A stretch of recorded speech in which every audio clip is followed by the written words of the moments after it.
नमस्कार। आज मैं आपके लिए लेकर आया हूं एक बहुत ही पुरानी पर ऐसी कहानी जो दिल को छू जाती है।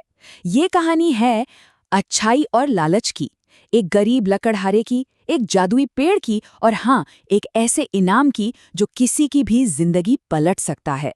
1 मिनट के लिए सोचिए, क्या हो अगर किसी की गरीबी का इलाज, किसी की पूरी किस्मत एक मरते हुए सूखे पेड़ में छिपी हो।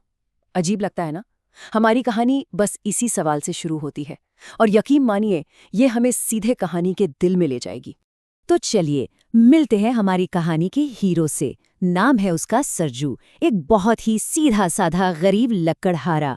उसकी झोपड़ी भले ही छोटी थी और घर में कभी कभी खाने को भी कुछ नहीं होता था, लेकिन जानते हैं उसकी सबसे बड़ी दौलत क्या थी? उसका अपना दिल, एक बहुत बड़ा सोने का दिल। और देखिए, इस कहानी में ना दो दुनियाएं आमने सामने आती हैं। एक तरफ है हमारा सरजू, जिसके पास देने के लिए कुछ नहीं सिवाय अपनी अच्छाई के, और ठीक उसके उलट दूसरी तरफ है उसका पड़ोसी किशोर, जिसके पास दौलत तो बहुत है पर एक अच्छी नीयत वो नहीं है। सरजू कितना नेक है, इसका अंदाजा आप इसी बात से लगा सकते हैं। वो खुद भूखा था, पर घर में जो एक सूखी रोटी थी उसका भी बड़ा टुकड़ा उसने अपनी बेटी चंपा को दे दिया। यही तो था उसका प्यार, जो उसकी गरीबी से कहीं ज्यादा अमीर था। और उसकी ये दया सिर्फ इंसानों तक ही सीमित नहीं थी। नहीं, वो तो जंगल का भी उतना ही सम्मान करता था।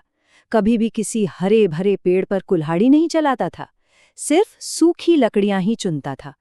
उसका एक सीधा सा उसूल था, किसी भी जीती जागती चीज को तकलीफ नहीं देनी। और फिर एक दिन, जब वो थका हारा भूखा प्यासा जंगल में था, उसकी नजर एक अकेले सूखे मुरझाए हुए पेड़ पर पड़ी। उसे क्या पता था कि ये कोई मामूली पेड़ नहीं है, ये तो उसकी अच्छाई का सबसे बड़ा इम्तिहान होने वाला था। सरजू ने एक पल भी नहीं सोचा, अपनी थकान, अपनी प्यास सब कुछ भूल गया और बस उस बेचारे पेड़ के लिए पानी ढूंढने निकल पड़ा। उससे किसी और का दुख देखा ही नहीं जाता था, चाहे वो इंसान हो या एक पेड़। और यहीं से कहानी बदलती है। अब देखिए कि कैसे सरजू के उस एक छोटे से नेक काम ने एक बहुत बड़े जादू को जगा दिया। जी हाँ, अब हमारी कहानी एक बहुत ही रहस्यमयी मोड़ लेने वाली है। जरा उस पल की कल्पना कीजिए। सरजू बस पेड़ के नीचे थोड़ा आराम करने के लिए बैठा ही था कि अचानक वो सूखा पेड़ एक सुनहरी दिव्य रोशनी से चमकने लगा। हवा में अजीब सा जादू महसूस हो रहा था और ये साफ था कि कुछ बहुत ही असाधारण होने वाला है। और उस सुनहरी रोशनी से खुद जंगल के देवता प्रकट हुए।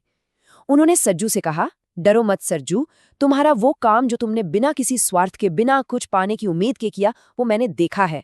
तुम्हारी अच्छाई खाली नहीं जाएगी। तो इनाम क्या था? अरे वो सूखा पेड़ अब एक जादुई पेड़ बन चुका था। एक ऐसा पेड़ जो हर हफ्ते सरजू को एक सोने का फल देता। सोचिए, ये उसकी नेकी का वो फल था जो उसकी और उसके परिवार की गरीबी हमेशा हमेशा के लिए खत्म कर सकता था। लेकिन इस जादुई तोहफे के साथ एक बहुत बड़ी शर्त भी थी। देवता ने सरजू को साफ साफ चेताया, सरजू, याद रखना, ये जादू तभी तक चलेगा जब तक तुम्हारा दिल पाक साफ है। जिस दिन तुम्हारे मन में लालच आया, उसी दिन ये पेड़ फिर से सूख कर लकड़ी बन जाएगा। पर कहते हैं ना, जहां अच्छाई की रोशनी होती है वहां ईर्ष्या का अंधेरा भी पहुंच ही जाता है। और अब कहानी में आता है सरजू का वही लालची पड़ोसी किशोर। सरजू की ये बदली हुई किस्मत उसके दिल में आग की तरह जल रही थी। देखिए, सरजू को जो मिला उससे वो पूरे गांव की मदद कर रहा था, गरीबों को खाना खिला रहा था। लेकिन उसकी ये दरियादिली किशोर की आंखों में कांटे की तरह चुभ रही थी। वो खुश होने के बजाय ईर्ष्या में सुलग रहा था। सोच रहा था, आखिर ये कल का कंगाल रातों रात इतना अमीर कैसे हो गया? और बस, किशोर के मन का ये जहर अब एक खतरनाक प्लान में बदल गया। उसने ठान लिया, पहले वो चुपके से सरजू का पीछा करेगा, फिर सोने का राज पता लगाएगा और रात होते ही कुल्हाड़ी लेकर लौटेगा और सारा का सारा खजाना अपने कब्जे में कर लेगा। और अब कहानी उस मोड़ पर आ गई है, उस काली रात में जब किशोर अपनी बुरी योजना को अंजाम देने वाला था। यहाँ लालच अपना सबसे घिनौना चेहरा दिखाएगा और इसका अंजाम बहुत ही भयानक होने वाला है। घने अंधेरे का फायदा उठाकर किशोर ने अपनी कुल्हाड़ी उठाई और पूरी ताकत से पेड़ पर दे मारी। ये वार सिर्फ पेड़ पर नहीं था, ये सरजू की नेकी पर था, उसकी ईमानदारी पर था।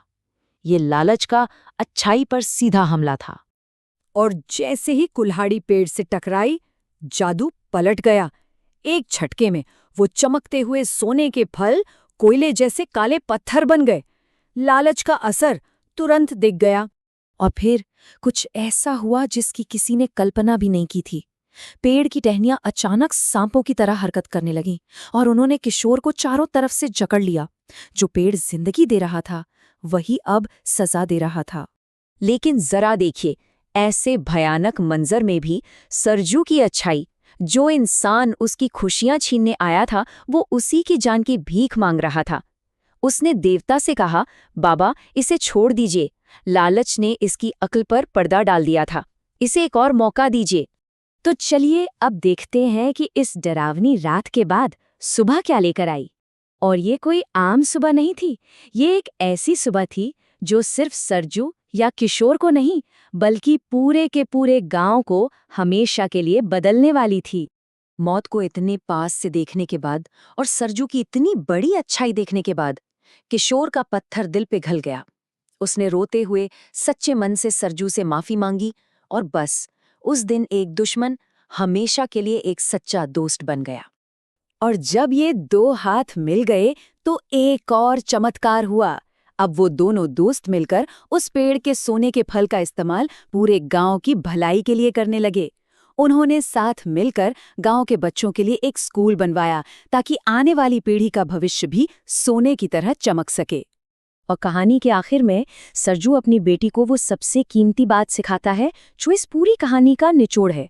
वो कहता है, चंपा हमेशा याद रखना, असली दौलत ये सोना चांदी नहीं बल्कि हमारे अंदर की अच्छाई है, क्योंकि असली जादू कहीं और नहीं, हमारे दिल की नेकी में ही तो छिपा है।